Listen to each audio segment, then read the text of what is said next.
When I did my PhD here in Cambridge, it was on the Burgess Shale, which is a very interesting assemblage of fossils from the Middle Cambrian of Canada. And through my scientific career, I've managed to make a series of pretty spectacular mistakes. Some have been relatively trivial, fossils upside down. But one thing which I was very impressed with at the stage of my PhD investigations was that the fossils we were looking at were really difficult to understand. They looked bizarre, and I thought they represented completely new, what we call body plans, if you like, designs metaphorically.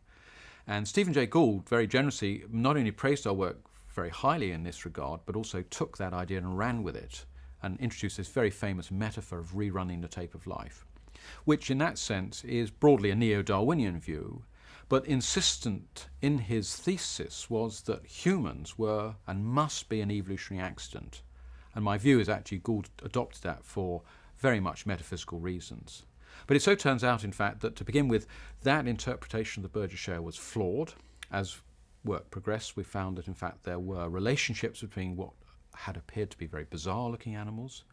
But more particularly, that then spurred my own interest in evolutionary convergence. And so the metaphor of rerunning the tape, I think, is a perfectly legitimate question. And there's a small paradox here, because after all, when you look at the diversity of the world around you, I mean, it is so various and so sort of enormously beautiful that one would say, well, there's no pattern, there's no order here. But if I can give you one example, what I'm fascinated in particular is what we call differences which appear to be only skin deep. In the octopus, they have a camera eye very similar to ours. Not identical, it's a product of evolution, but very similar. It's evolutionary convergence.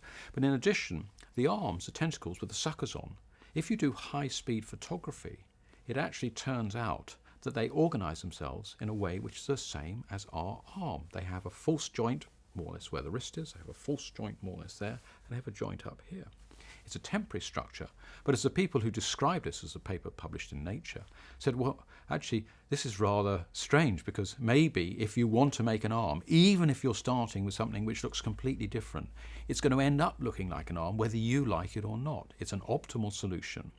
So this sort of idea that organisms do look very different, I think is correct at one level, but just scratch beneath the surface and you'll find again that there are deep organisational principles which permeate the biosphere. And that's, I think, a reflection of evolutionary convergence and the constraints of reality.